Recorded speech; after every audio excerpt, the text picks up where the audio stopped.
Abra sua Bíblia comigo, por favor, em Marcos, capítulo 4. Evangelho de Cristo, conforme o registro de Marcos, capítulo 4. Acompanho, viu, Jackson, com muito carinho a história desta igreja. Sou muito grato a Deus pela vida do pastor de vocês, a quem a respeito, admiro e amo profundamente.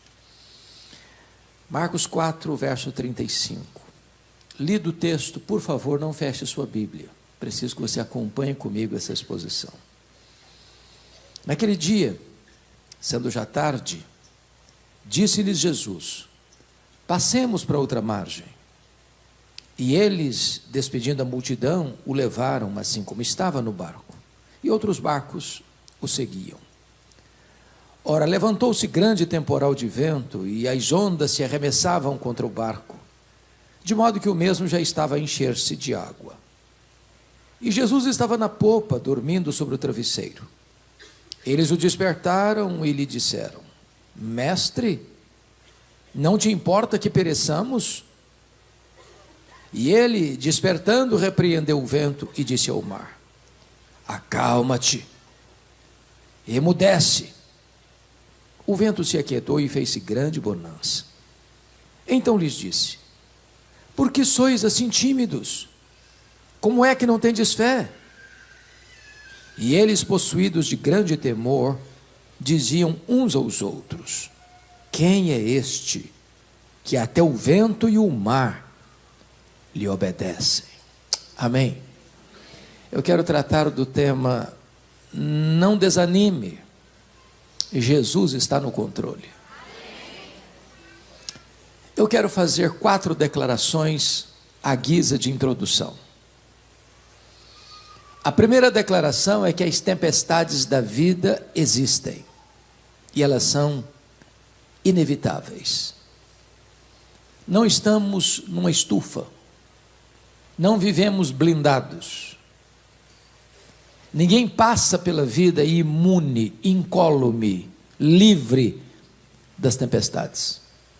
Democraticamente elas chegam para todos, ricos e pobres, doutores e analfabetos, crentes e descrentes.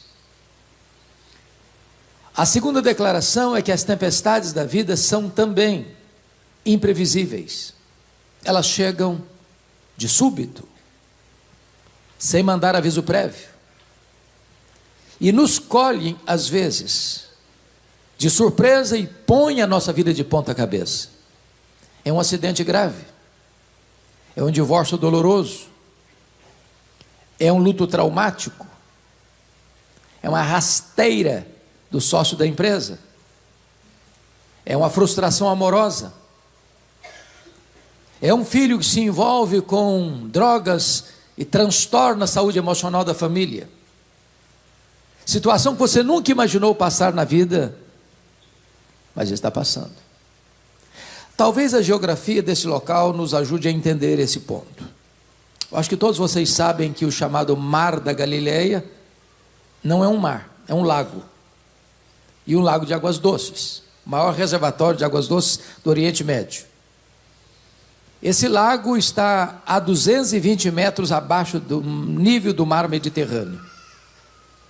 Esse lago é encurralado por montanhas, do lado oriental as montanhas de Golã, do lado ocidental as montanhas da Galileia. Próximo dali, no extremo norte de Israel, está o monte mais alto do país, o Monte Hermon, cujo cimo fica sempre coberto de gelo. Às vezes o vento gelado desce desta montanha, encurralado pelos montes, bate na superfície desse lago, e sol a pino, meio-dia, começa uma tempestade de vento inesperadamente. Possivelmente foi isso que ocorreu aqui. Quando eles entram no barco para atravessar, e é uma travessia muito curta e muito breve, está tudo bem. No meio da jornada, surge a tempestade inesperadamente. É assim na vida. Um dia comum, um dia normal, que você se levanta para ir para o trabalho, ou levar seus filhos para a escola, uma tempestade aparece.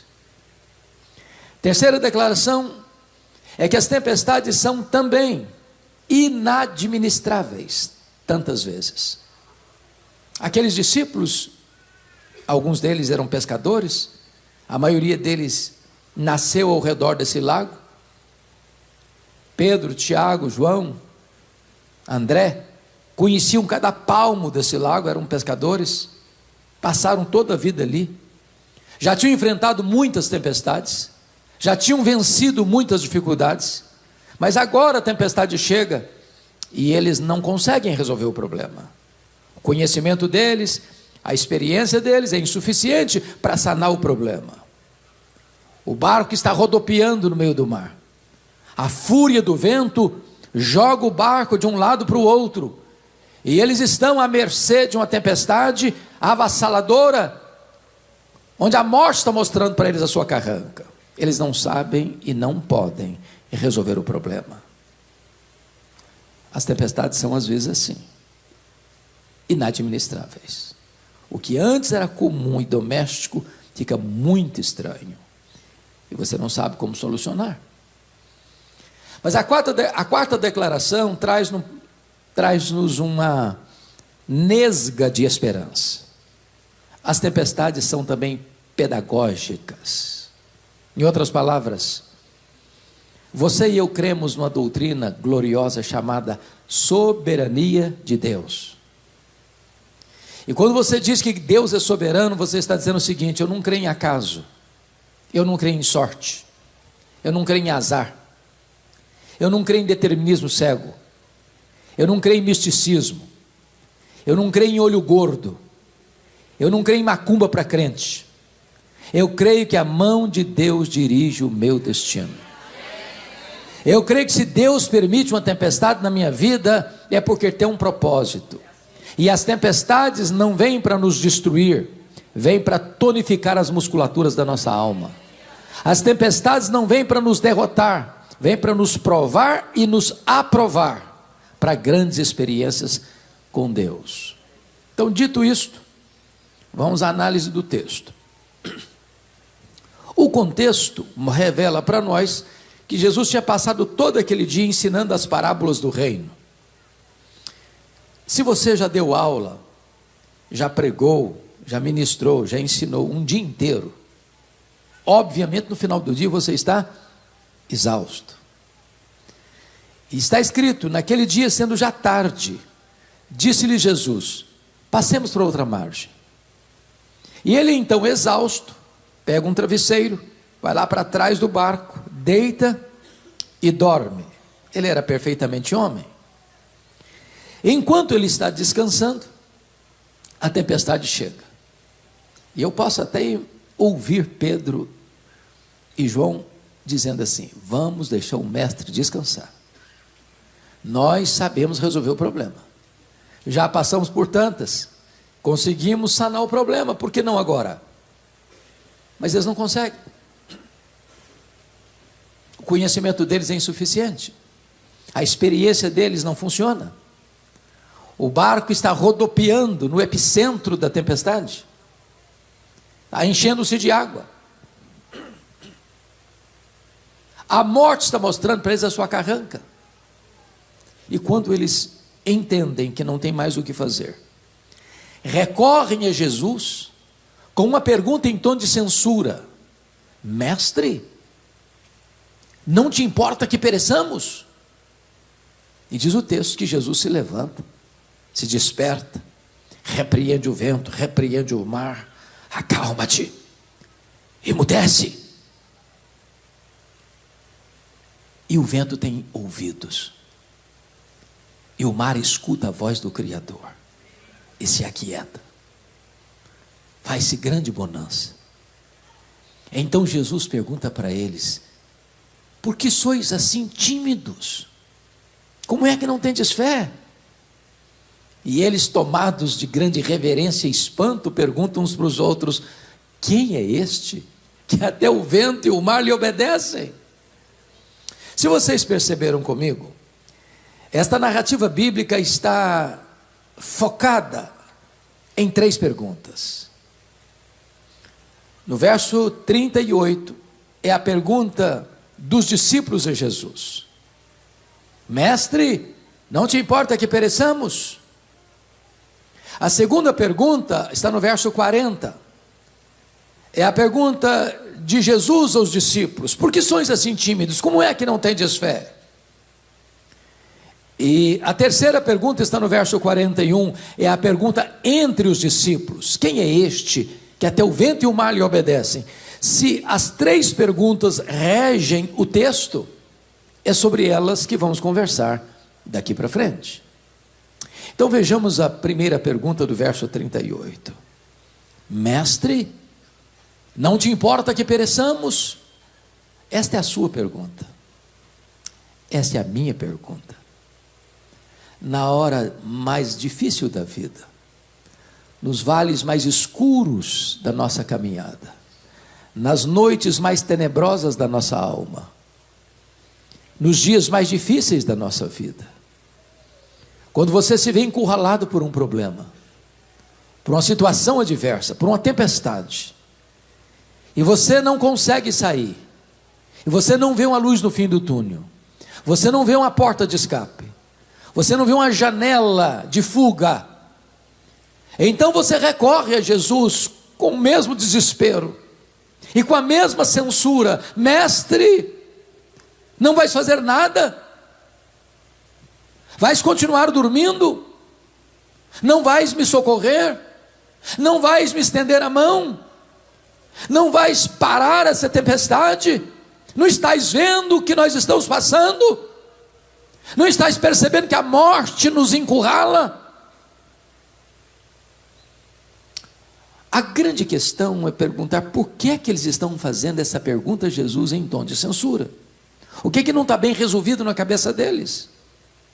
Primeiro, o que não está bem resolvido na cabeça deles é a ordem de Jesus no verso 35. Passemos para outra margem com a tempestade. Porque convenhamos, no nosso imaginário funciona assim: se eu estou fazendo o que Jesus me mandou fazer, vai dar tudo certo.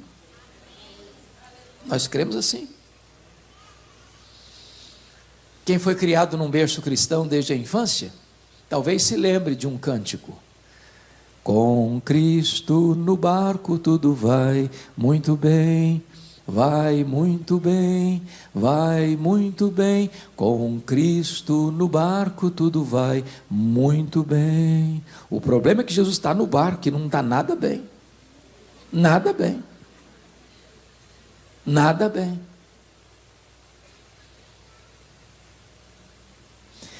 Entender a tempestade que Deus mandou atrás do profeta Jonas é fácil.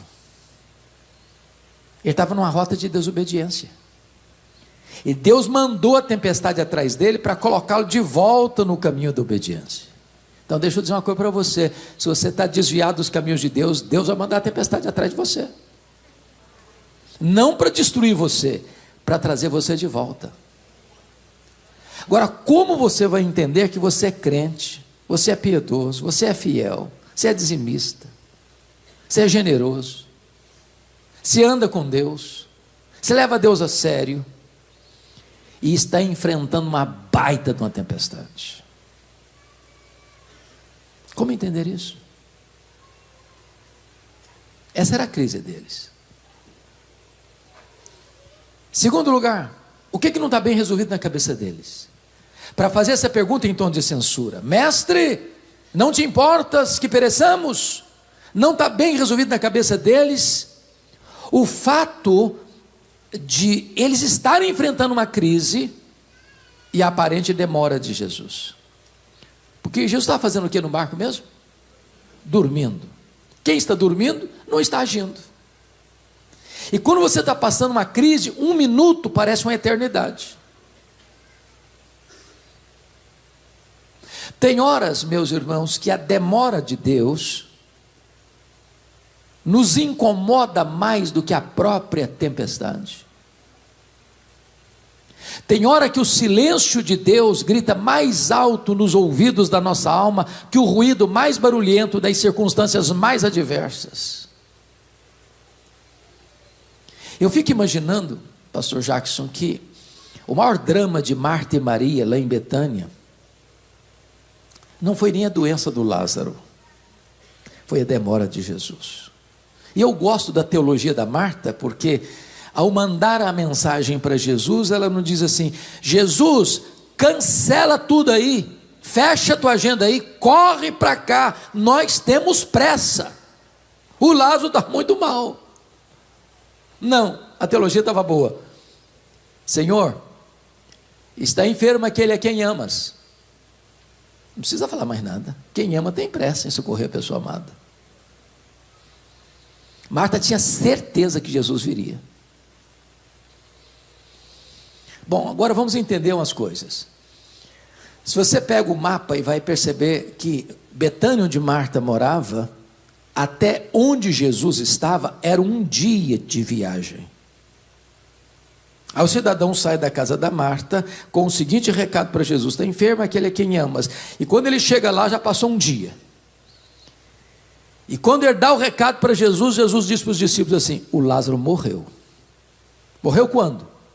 Morreu hoje, enquanto o mensageiro estava chegando aqui. Agora preste atenção. O recado era esse para Marta: esta enfermidade não é para a morte, é para a glória de Deus. Aí o cidadão volta o segundo dia, esbaforido, dá a notícia para Marta: Jesus mandou dizer que essa enfermidade não é para a morte, é para a glória de Deus, mas o Lázaro já está morto e já está sepultado. Olha o nó na cabeça da Marta. Diz o texto que, recebido o recado, Jesus fica mais 2 dias onde estava. Então, um dia gastou para o homem ir, mais 2 dias, 3 dias. No 4º dia que Jesus Cristo vai. Quando ele chega lá, o Lázaro está morto e sepultado há quanto tempo? 4 dias. Por que Jesus não curou Lázaro à distância? Por que Jesus pelo menos não foi solidário com Marta e foi na mesma hora junto com o emissário? Por que ele esperou 4 dias? É que havia uma crença entre os rabinos que um morto poderia ser ressuscitado até o 3º dia pela instrumentalidade humana, como aconteceu com Elias, com Eliseu.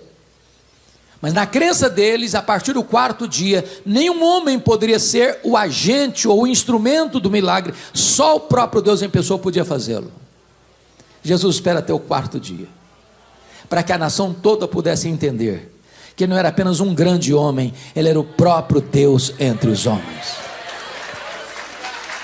Jesus nunca chegou atrasado. O tempo de Deus não é o nosso, ele sempre chega na hora certa, e se ele parece atrasar, é porque ele está preparando algo maior e melhor para a nossa vida. Bom, então diz a Bíblia que Jesus se desperta e repreende o vento e repreende o mar. Sabe por quê? Porque a voz dele é poderosa. Ele dá uma ordem, o sol aparece. Ele dá uma ordem, as estrelas surgem. Ele dá uma ordem e o mar se acalma. Ele dá uma ordem, as ondas cessam. Ele dá uma ordem, os leões fecham a boca. Ele dá uma ordem, o fogo perde o seu calor. Ele dá uma ordem e os demônios precisam bater em retirada. Ele dá uma ordem, a doença cessa. Ele dá uma ordem, os anjos saem para obedecê-lo. Ele dá uma ordem, os céus e a terra escutam a voz poderosa do Criador. A sua voz é poderosa. Mas agora, depois de acalmada a tempestade, Jesus se dirige aos discípulos na segunda pergunta, no verso 40. E a pergunta foi essa: por que sois assim tímidos? Como é que não tendes fé? Trocando em miúdos, por que vocês estão com medo? Por que vocês não têm fé? Bom, por favor, transporte-se para aquele tempo, para aquele local, para aquela circunstância, e pergunta a você: se você estivesse lá, estaria com medo?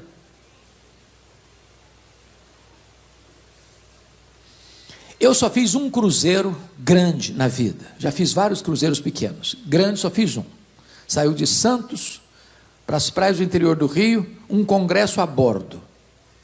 Fui convidado para ser preletor. Eu prometi a mim mesmo nunca mais fazer outro cruzeiro na vida.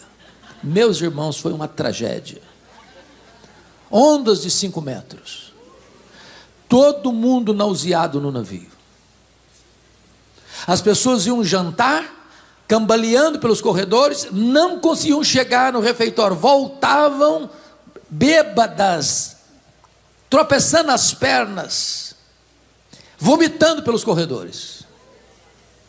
Quando nós saímos, sabendo que tinha 8 horas de viagem, eu não suportava mais o enjoo, eu fiz uma oração: Deus, ou eu durmo ou eu morro, eu não aguento isso.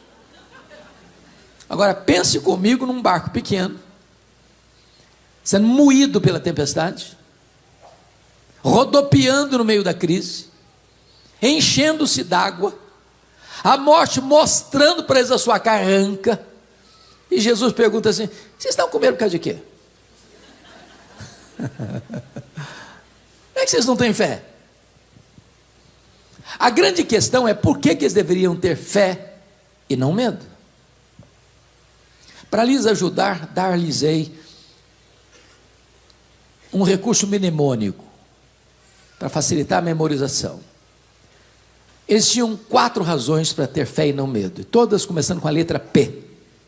Primeiro, eles deviam ter fé e não medo, segundo o verso 35, por causa da promessa de Jesus: passemos para outra margem. Se Jesus disse passemos para outra margem, qual era o destino deles? A outra margem. Então eu vou fazer uma declaração aqui. Se você esquecer todo o sermão, mas lembrar dessa frase, já me sinto confortado. E a frase é esta: promessa de Deus e realidade são a mesma coisa. Você pode repetir comigo? Promessa de Deus e realidade são a mesma coisa, porque Deus é o avalista da sua própria palavra. Deus prometeu, Ele é fiel para cumprir. Nenhuma das suas promessas cai por terra. Em todas elas nós temos o sim e nós temos o amém. Então, se Deus prometeu, pode saber que Ele vai fazer, Ele vai cumprir. Agora, sabe qual é o problema? O problema é que, se você não estudar a Bíblia, você não vai saber quais são as promessas. Para você conhecer as promessas, você tem que ler a Bíblia. Porque não adianta você desconhecer e ter consolo, se você não conhece. Você não sabe o que Deus prometeu. Então leia sua Bíblia. Nós vamos começar um novo ano. Quem sabe você assume um compromisso dentre tantos aqui dos projetos de vida. Vou ler toda a Bíblia em 2025. Eu vou tomar nota das promessas de Deus para a minha vida, porque Deus nunca deixou a sua palavra cair por terra. Ele é fiel. Por que deviam ter fé e não medo? Segundo, por causa da presença de Jesus. Jesus estava dentro daquele barco. E quem é Jesus? É o Criador do céu, é o Criador da terra, é o Criador do mar, é o Criador do vento, é o Criador do universo. Entendamos isso: a criatura não é maior que o Criador, a criatura não pode desafiar o Criador tem controle sobre a criatura. Se o Criador estava dentro do barco, o barco não podia naufragar com Jesus. Jesus estando no seu barco, você tem tempestade sim, mas naufrágio nunca. Sabe por que você e eu ficamos com medo? É porque nós não temos de forma tão vívida a consciência de que Jesus está conosco. Preste atenção nisso. O único antídoto contra o medo não é a sua saúde, não é a sua beleza, não é o seu dinheiro, não é a sua posição econômica, não é o seu sucesso profissional, não são os diplomas que você dependura na parede, não são os títulos que você tem. Tudo isso é bom, mas isso é bordão frágil, não mantém você de pé na tempestade. Agora, se Jesus está com você, você vai dizer como Davi: ainda que eu ande pelo vale da sombra da morte, eu não temerei mal nenhum, porque tu estás comigo. Jesus prometeu: eis que eu estou convosco todos os dias, até a consumação dos séculos. Por que eles deviam ter fé e não medo?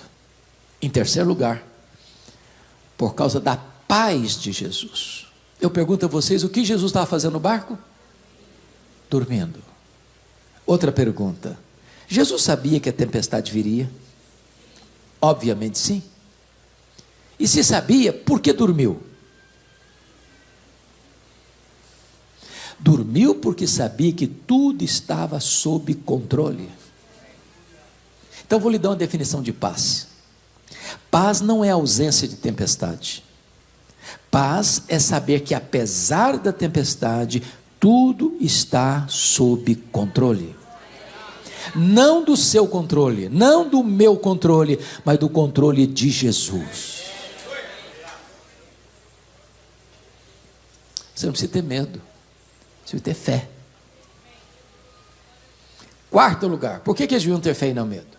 Primeiro, por causa da promessa. Segundo, por causa da presença. Terceiro, por causa da paz. Quarto, por causa do poder de Jesus. Marcos cuidadosamente reúne ao redor desta passagem outros fatos que retratam o poder de Jesus. Se não vejamos, aqui Jesus tem poder sobre a natureza. O mar escuta a voz dele, o vento escuta a voz dele e tudo se acalma.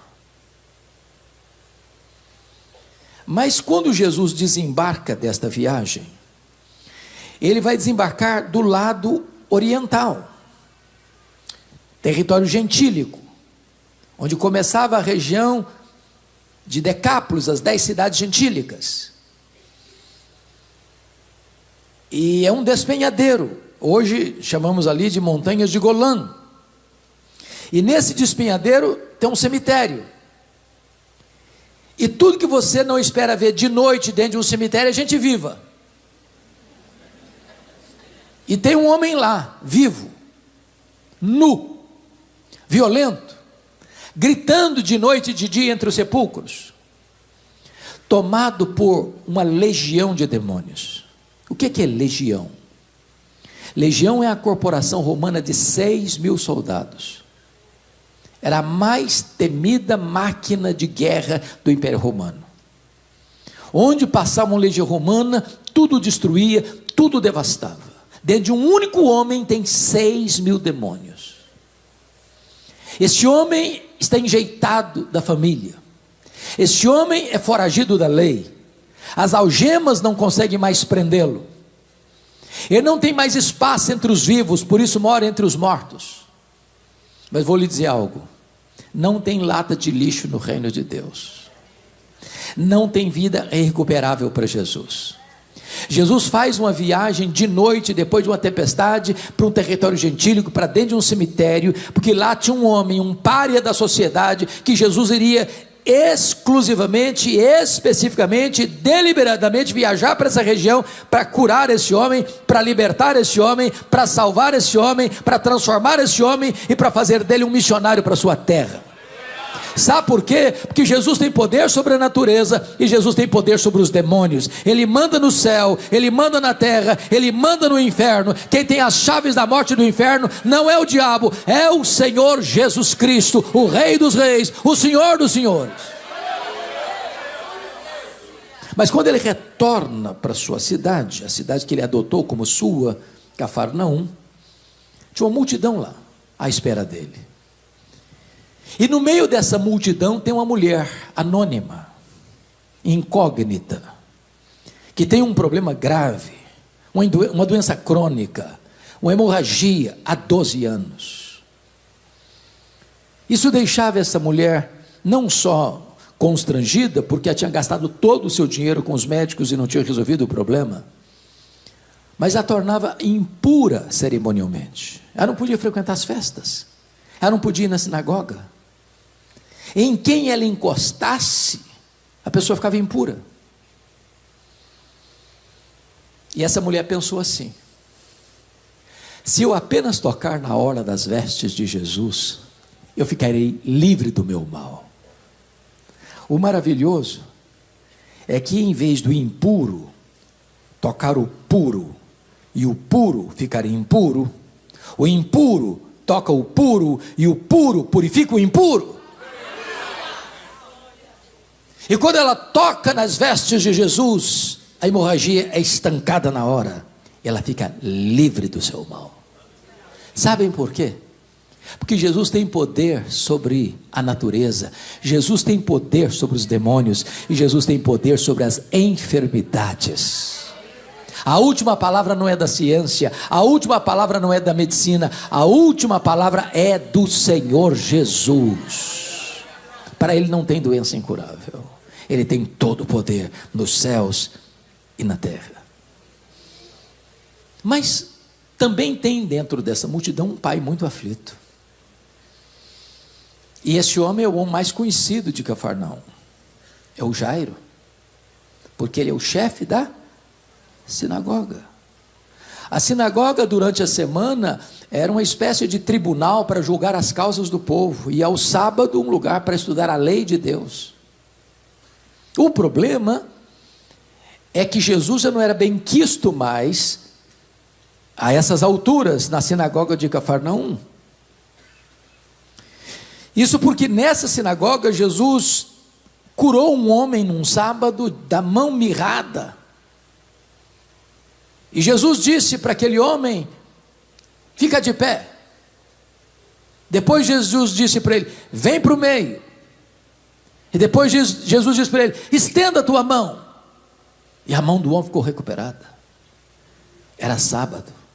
E as autoridades religiosas de Israel se juntaram com seus inimigos, os herodianos, para matarem Jesus.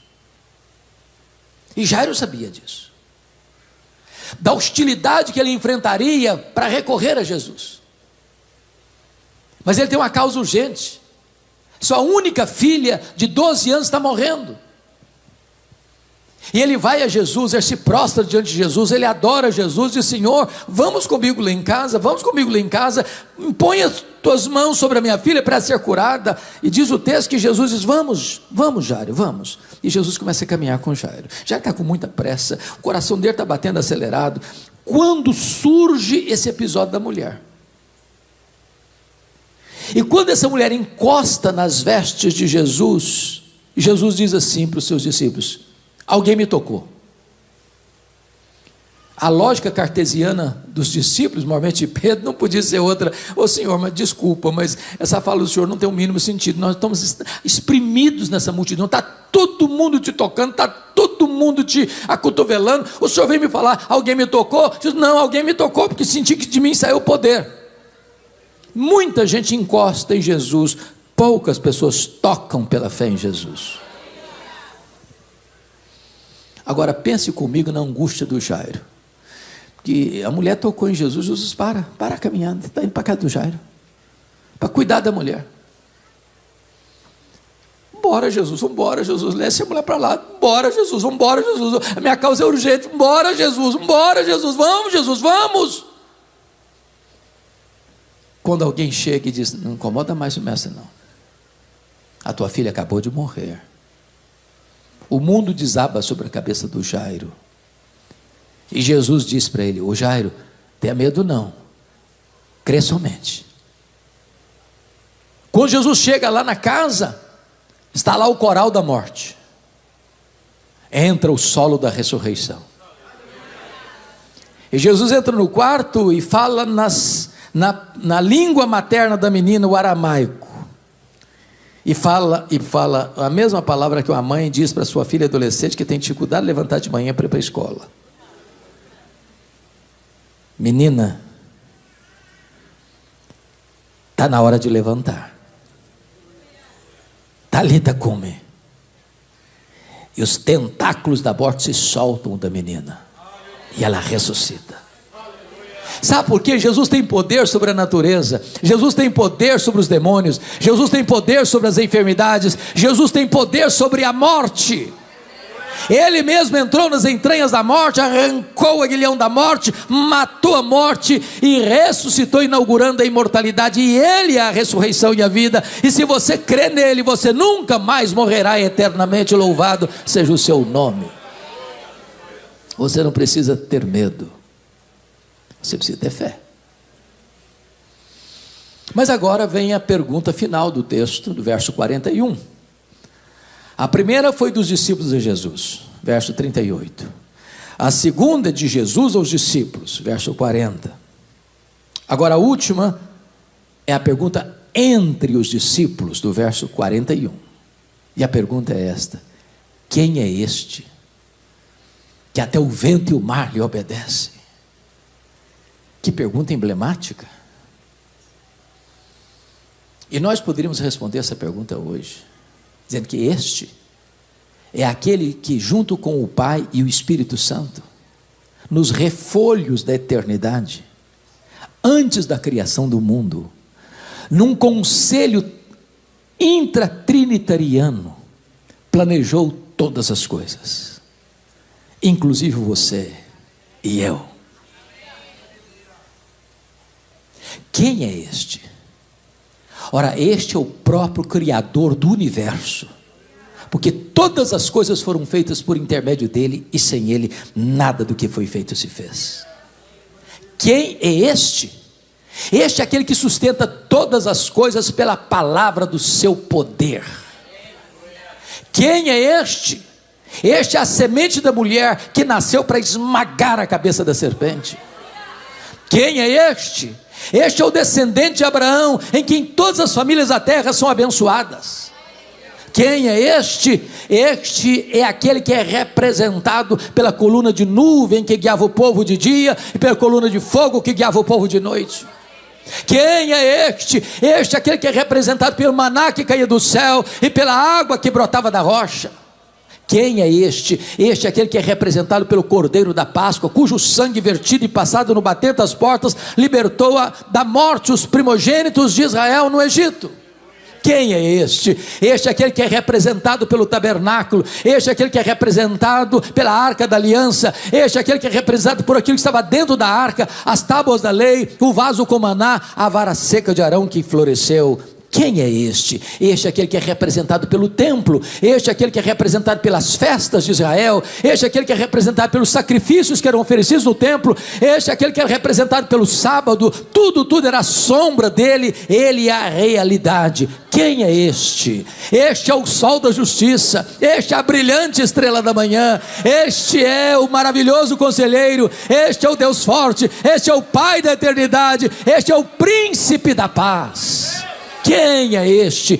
Este é o Verbo eterno, pessoal e divino, que se fez carne e habitou entre nós, cheio de graça e de verdade. Quem é este? Este é o Cordeiro de Deus que tira o pecado do mundo. Este é o Cordeiro que foi morto, mas está vivo pelos séculos dos séculos e tem as chaves da morte e do inferno. Quem é este? Este é a raiz de Davi, este é o leão da tribo de Judá, este é o alfa, este é o ômega, este é o princípio, este é o fim, este é o Rei dos reis, este é o Senhor dos senhores.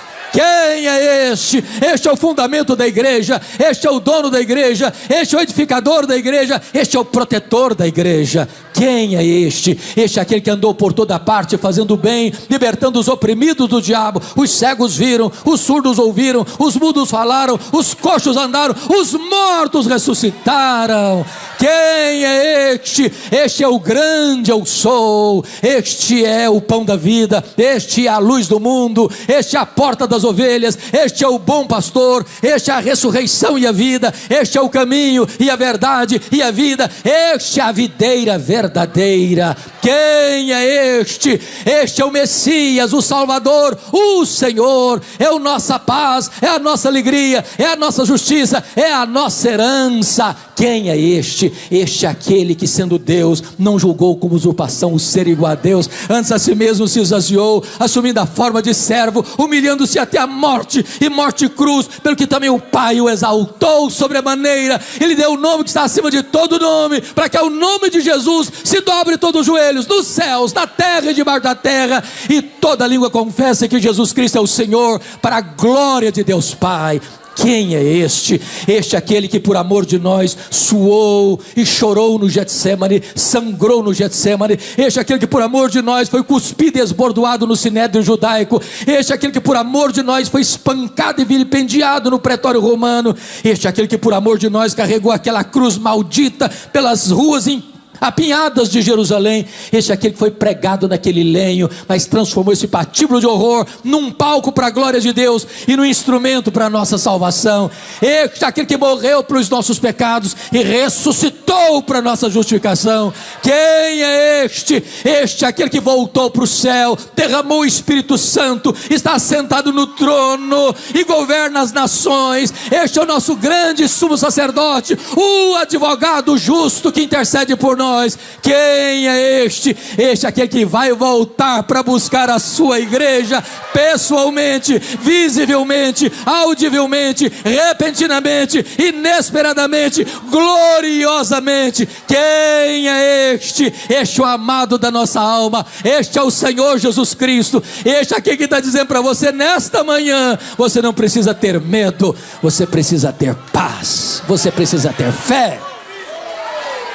A Ele a honra, a Ele a glória, a Ele o louvor, agora e pelos séculos eternos. Aleluia. Amém.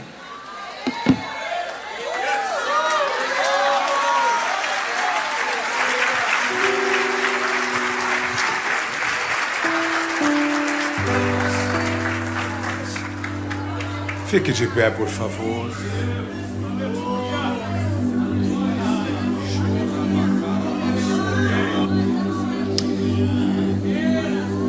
Bendito é o teu nome, ó Deus. Bendito é o teu nome. Por Jesus Cristo, teu Filho, nosso glorioso Redentor. Tu conheces as lutas que o teu povo passa, as tempestades da vida, mas tu estás conosco. Tu és o nosso refúgio, tu és a nossa fortaleza. Não há outro para quem olhar, não há outro por quem esperar. Tu és o único. Tu és o único nome dado entre os homens pelo qual importa que sejamos salvos. Tu és a nossa paz, Tu és a nossa alegria, Tu és a nossa justiça, Tu és a nossa herança. E eu te peço agora, no poderoso nome de Jesus, que Tu visites cada coração, que Tu aquietes cada coração, que Tu derrames a luz do Teu rosto sobre nós, para que as tempestades da vida sejam vistas segundo a Tua perspectiva. Às vezes nós perdemos o controle, é verdade, mas Tu continuas no controle. Dá-nos descanso, dá-nos serenidade, dá-nos compreensão espiritual e dá-nos fé para crermos que Tu estás no controle da nossa vida. Te adoramos por isso, te exaltamos e reconhecemos que só Tu és Deus. Prostramo-nos aos Teus pés, no poderoso nome de Jesus. Aleluia. Amém.